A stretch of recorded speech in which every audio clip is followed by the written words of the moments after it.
Let's Learn Together, una campaña de apoyo educacional desarrollada por AEMPI Ecuador.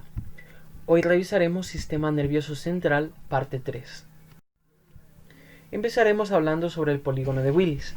El polígono de Willis se encarga de irrigar el encéfalo y se encuentra ubicado en la fosa interpeduncular inferior o base del encéfalo. En su parte anterior está formado por las arterias carótidas internas, mientras que en su parte posterior por las arterias vertebrales. Las arterias carótidas internas dan arterias cerebrales anteriores, las cuales en su parte más frontal forman ramas comunicantes anteriores, el cual se encuentra delante del nervio óptico. Se encarga de irrigar al quiasma óptico, parte del cuerpo calloso, y además ramas frontales internas, anteriores, medias y posteriores, que irrigan esta parte, la parte más interna del lóbulo frontal. A su vez, la arteria carótida interna da una arteria cerebral media, la cual discurre por el surco de la ínsula y llega a la parte más posterior de la cisura de Sylvio. Este irriga parte del lóbulo frontal, del lóbulo parietal y propiamente del lóbulo de la ínsula. Las arterias vertebrales entran a través del foramen magno o agujero magno y se anastomosan para formar la arteria basilar, la cual da arterias cerebelosas superiores y arterias cerebelosas inferiores, que irrigan al cerebelo.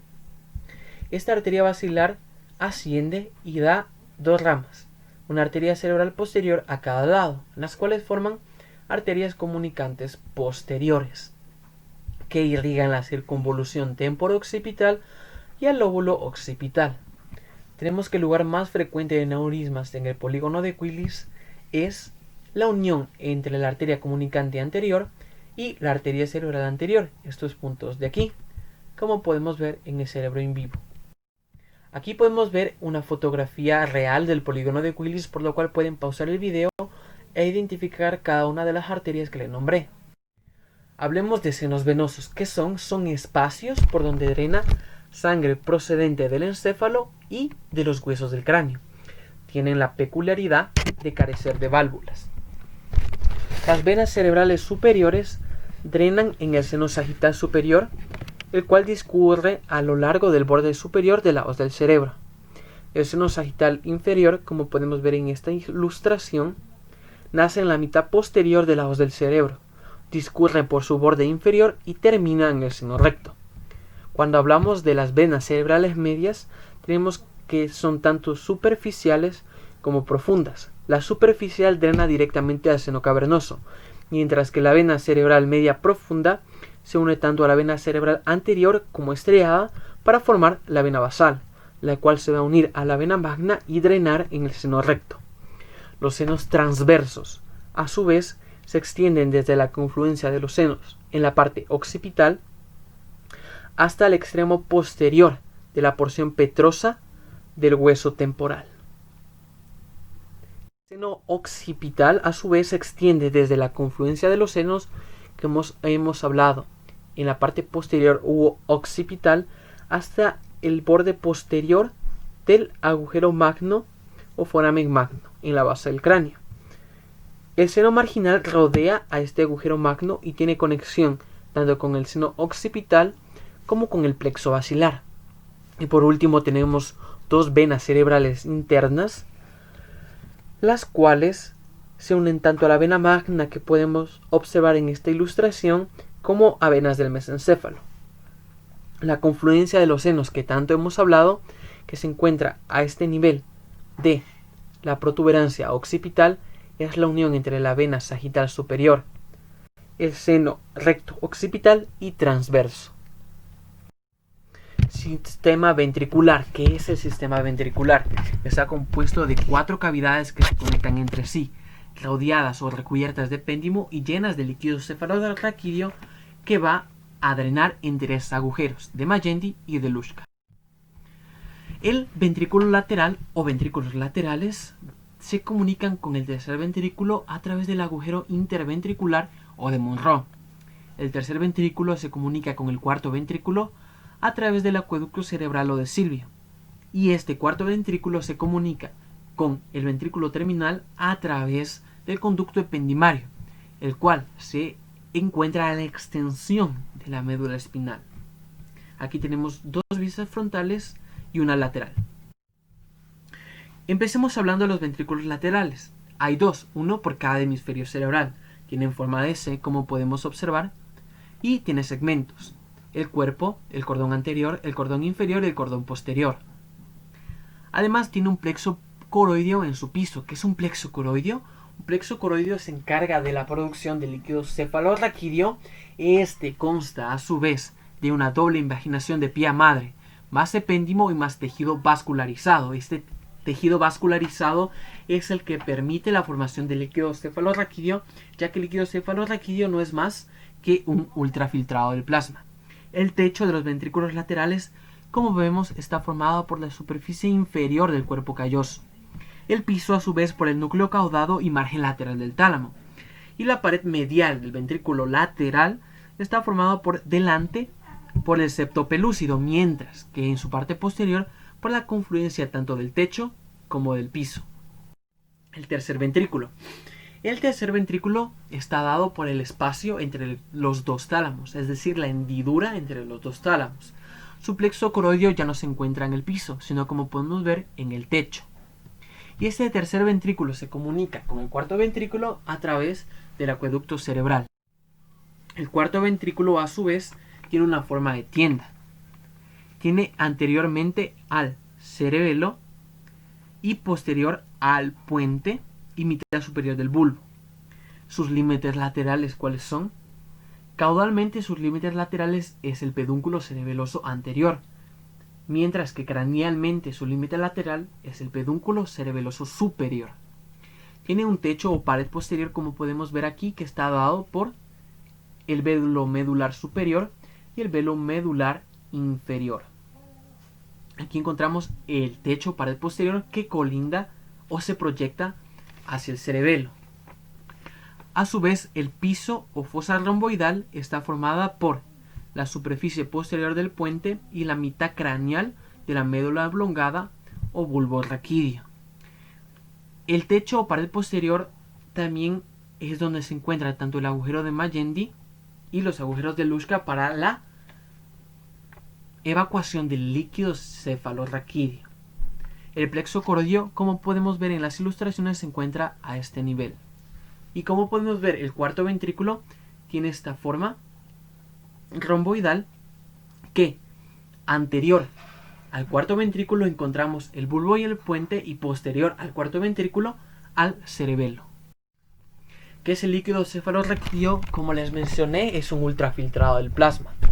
Entre sus funciones principales se encuentra el de amortiguar traumatismos mecánicos, se encarga de nutrir al encéfalo y también permite que el encéfalo a través de él deseche metabolitos, es decir, productos de su metabolismo que si los conservara fueran tóxicos para él. El líquido cefalorraquídeo tiene un aspecto claro e incoloro, normalmente un volumen de 150 mililitros, una velocidad de producción de alrededor de 150 mililitros. Su presión prácticamente no varía de una posición a otra, pero en posición de cúbito lateral tiene una presión aproximada de 60 a 150 milímetros de agua.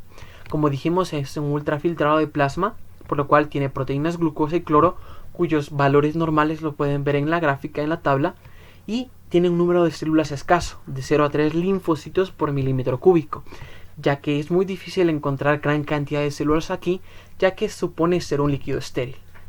Mayor número de células indicaría infección. Como indica la imagen, esta es la circulación del líquido cefalorraquídeo. Tenemos que este drena a través del espacio subaracnoideo. El espacio subaracnoideo es el espacio entre dos capas de la meninge, entre la pía madre y la aracnoide. Tenemos que ver que el espacio subaracnoideo, es un dato importante, es que está lleno de trabéculas, de tejido conectivo. Ahora, investigación clínica de los ventrículos o del sistema ventricular. Su disminución de tamaño o su aumento de tamaño se puede identificar por tomografía axial computarizada, por resonancia magnética o por neumografía intracraneal. Tenemos patologías como la compresión del nervio óptico y papiledema. Al nervio óptico lo acompañan las meninges, por lo cual se encuentra lleno de líquido cefalorraquídeo. Si la presión del líquido cefalorraquídeo aumenta, se encargaría de comprimir al nervio óptico y a los vasos que irrigan y drenan la sangre del ojo. por lo cual al comprimirlos se causaría la formación de papiledema. Otras patologías sería la hidrocefalia, la formación excesiva de líquido cefalorraquídeo o el bloqueo de la circulación de líquido cefalorraquídeo, ya sea por la obstrucción completa o por la disminución parcial, ya sea del agujero interventricular, como del conducto ependimario o como del acueducto cerebral. Los componentes del líquido cefalorraquídeo son importantes, por lo cual debemos regular su contenido, y este se puede detectar a través de un examen químico y su presión a través de punción lumbar. Hablemos ahora sobre la médula espinal. La médula espinal tiene forma cilíndrica. Esta médula espinal inicia en el agujero magno o foramen magno, en la base del cráneo, y termina en los adultos aquí, a nivel de L1, mientras que en los niños a nivel de L3. Presenta un ensanchamiento cervical para formar el plexo braquial y un ensanchamiento lumbosacro para formar el plexo lumbosacro. Plexo braquial para los nervios de los brazos, plexo lumbosacro para los nervios de las piernas. Tenemos que naturalmente dijimos que en los adultos termina en L1, pero consta de una extensión de pía madre que se va a conectar hacia el coxis. Tiene 31 pares de nervios raquídeos en raíces anteriores, posteriores y un ganglio espinal posterior. Se compone tanto de sustancia gris como de sustancia blanca. La sustancia gris principalmente son somas neuronales, mientras que la sustancia blanca, las fibras nerviosas de estos somas neuronales. Tiene cordones grises anteriores, posteriores y laterales. Los cordones grises anteriores de macroneuronas o motoneuronas, los cordones grises posteriores o de microneuronas, neuronas de interconexión sensitivas, y los cordones grises laterales. Estos cordones grises laterales generalmente se encuentran a nivel de T1 a L2 y L3 y da lugar a fibras simpáticas preganglionares. Tenemos además que el cordón gris posterior encontramos lo que es el núcleo propio, la sustancia gelatinosa, el núcleo dorsal y el núcleo aferente visceral. A su vez, en la sustancia blanca está formada por fibras nerviosas mielínicas principalmente, aunque puede contener amielínicas, la neuroglia y los vasos sanguíneos. El cordón anterior o columna anterior se encuentra entre los nervios raquídeos anteriores y la fisura media anterior. Esto es el cordón anterior. El cordón blanco lateral se encuentra entre los nervios raquídeos posteriores y los nervios raquídeos anteriores, mientras que la columna cordón blanco posterior se encuentra entre la fisura media posterior y lo que sería el nervio raquídeo posterior, esta zona de aquí. Como dijimos, la sustancia blanca son fibras mielínicas o amielínicas, neuroglia y vasos sanguíneos. La sustancia gris a su vez son neuronas, macroneuronas motoras en la parte anterior, microneuronas de conexión en la parte posterior que son sensitivas, y propiamente las macroneuronas sensitivas se encuentran aquí, en este ganglio espinal. Este ganglio espinal lleva información aferente y tenemos que se une con las fibras eferentes para formar propiamente lo que llamaremos un nervio raquídeo. Hablemos sobre vías ascendentes. Las vías ascendentes conectan distintos segmentos de la médula hasta el encéfalo y detectan información estereoceptiva y propioceptiva. La estereoceptiva hablamos de dolor, temperatura y tacto, mientras que propioceptiva como la percepción de sensaciones tanto de músculos como de articulaciones. Las vías ascendentes, por lo tanto, se encargan de receptar estímulos procedentes del exterior o de zonas de nuestro cuerpo y las lleva hacia centros nerviosos superiores. Prácticamente consta generalmente de 3 neuronas, pero puede ser menos o más. Generalmente de 3 neuronas. La neurona de primer orden que tiene su soma en el ganglio espinal posterior y cuyo axón se extiende hasta el órgano el cual va a captar estímulo, es decir, desde el ganglio espinal posterior hacia la piel o hacia algún órgano. Y esta va a hacer sinapsis obligatoriamente con la neurona de segundo orden que se encuentra a un nivel más alto del sistema nervioso central, como puede ser la médula oblongada, el mesencéfalo, el diencéfalo, etc. A su vez, esta neurona de segundo orden va a hacer sinapsis con la neurona de tercer orden, la cual suele estar en el tálamo. Generalmente núcleo ventral posterolateral, pero esto obviamente varía de un fascículo a otro. Y esta neurona de tercer orden va a ser la encargada de llevar la información ya sea a la corteza cerebral o hacia centros superiores. Empecemos hablando del fascículo o haz espinotalámico lateral, el cual se encarga de la recepción de dolor y temperatura. Sus receptores son terminaciones nerviosas libres con fibras A, teta y C. Estas fibras A, teta tienen una velocidad de 6 a 30 milisegundos, por lo tanto son fibras de dolor agudo, y prolongado son las fibras C, ya que tienen una velocidad de 0,5 a 2 milisegundos.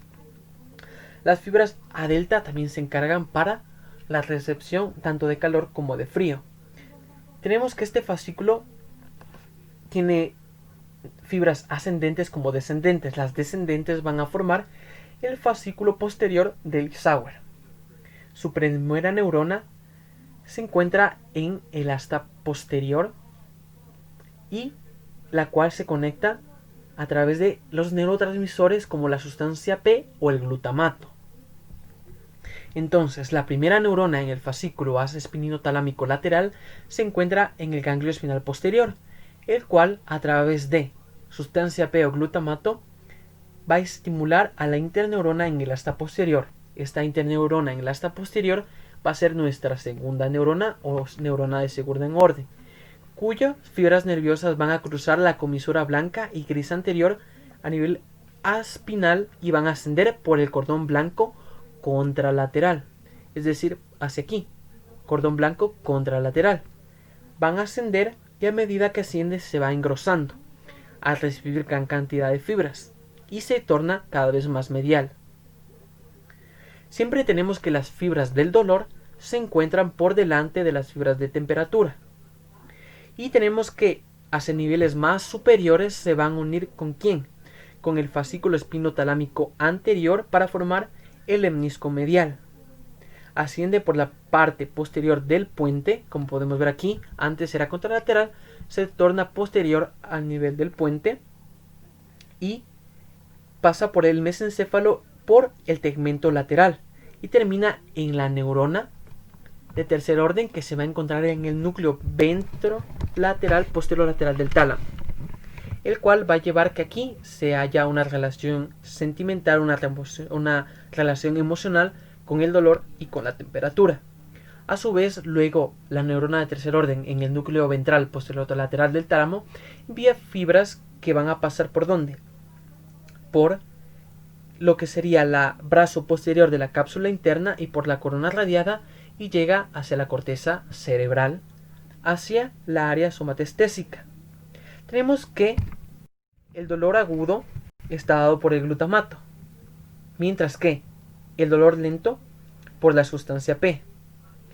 El fascículo o haz espinotalámico anterior tiene la recepción del tacto leve de la presión. Tenemos que el dolor y la temperatura son sensaciones diferentes al tacto leve y a la presión. Tienen prácticamente el mismo recorrido, sin embargo, la parte de la segunda neurona en el asta posterior ya no se encuentra en los núcleos normales, mientras que en el haz espinotalámico lateral se encontraba en la extensión del cordón posterior. La segunda neurona del haz espinotalámico anterior se encuentra en la sustancia gelatinosa. Tenemos que estos haz espinotalámico anterior y lateral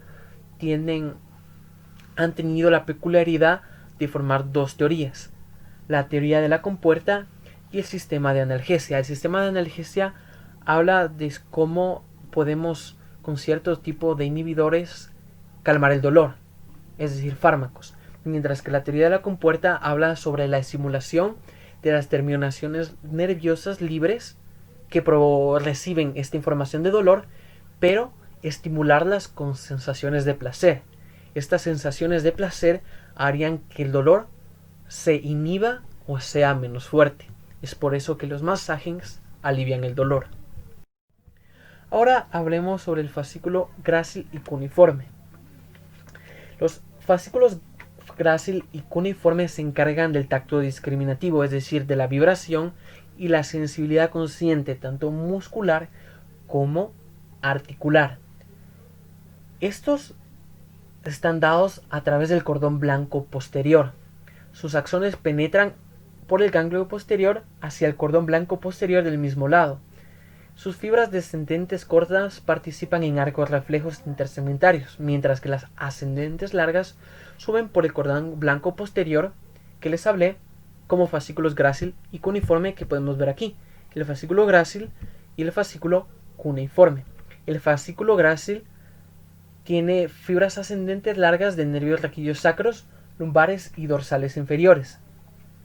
Y el fascículo cuneiforme es lateral al nivel torácico y cervical. El fascículo grácil y cuneiforme ascienden de manera ipsilateral y hacen sinapsis con la neurona de segundo orden a nivel del núcleo grácil y del núcleo cuneiforme.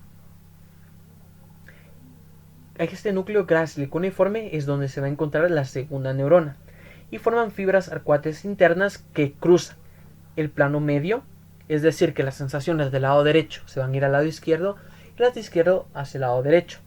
Y por último hacen sinapsis con la neurona de tercer orden en el núcleo ventral posterior lateral del tálamo. Sus axones a su vez cruzan por el brazo posterior de la cápsula interna y por la corona radiada y alcanzan el área somestésica en la circunvolución postcentral. Algunas fibras del núcleo cuneiforme, como vamos a ver, forman fibras arqueatas externas que se dirigirán hacia el cerebro y van a formar el fascículo cuneo-cerebeloso. Las fibras arqueadas internas forman el fascículo cuneo-cerebeloso, el cual dan el sentido articular muscular al cerebelo, esta sensación de tono que el cerebelo se encarga de mantener. Ahora hablaremos sobre vías descendentes. Las vías descendentes son vías motoras, vías que se encargan de dar información desde la corteza cerebral u otro centro cerebral superior hacia músculos o hacia otras zonas del cuerpo para que realicen acciones. Estas generalmente también se encuentran de un sistema de 3 neuronas, cuya primera neurona se suele encontrarse en la corteza cerebral, la segunda neurona en el cordón gris anterior de la médula espinal en una motoneurona y la tercera neurona propiamente en la médula espinal en el cordón gris anterior. El contacto entre la primera y la tercera neurona, cuando es directo, va a formar siempre arcos reflejos. Analizaremos primeramente al fascículo córtico-espinal. Tenemos que es una vía eferente, una vía descendente, el cual 2/3 de su estimulación provienen de la circunvolución precentral y 1/3 de la postcentral. Esta estimulación está dada por células gigantes llamadas células piramidales, que son parte de la quinta capa de la corteza cerebral, como lo verán en histología. Los axones de estas células piramidales pasarán tanto por la corona radiada como por el brazo posterior de la cápsula interna y descenderán, llegarán a nivel del bulbo y formarán una protrusión, una tumefacción llamada pirámide.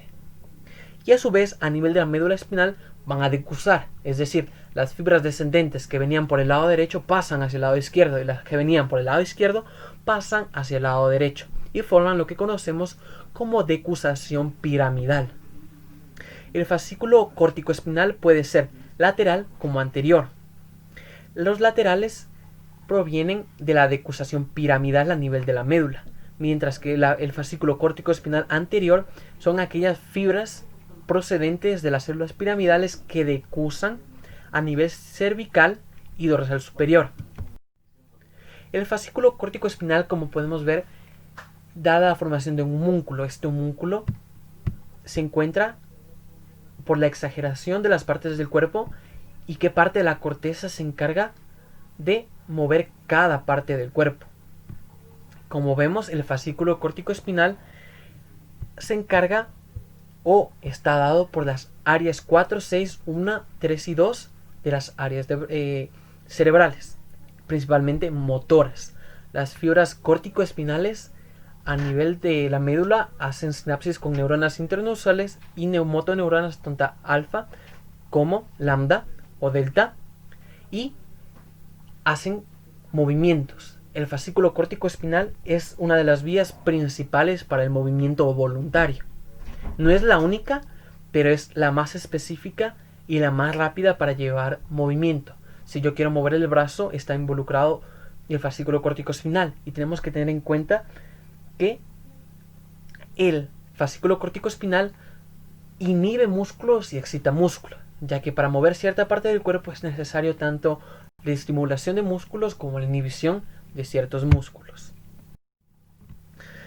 Veremos que el fascículo córtico espinal hemos recogido 3 peculiaridades. Primero, tenemos que algunas ramas no descienden completamente, sino que vuelven hacia la corteza para inhibir regiones adyacentes, como les mencioné. Algunas ramas van hacia los núcleos caudado, lenticular, rojo, olivar y reticular, y alerta a regiones subcorticales para que envíen impulsos propios a motoneuronas alfa, delta y lambda. Estos son los libros que consulté para hacer esta presentación. Son muy buenos, pueden consultarlos por ustedes mismos y estudiar más a fondo lo que es esta parte de la neuroanatomía, que es muy interesante.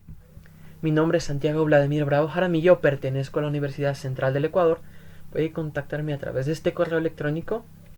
Y no se olviden de seguir a EMPI Ecuador a través de sus redes sociales y para conocer más de estos proyectos para su beneficio y el beneficio de todos.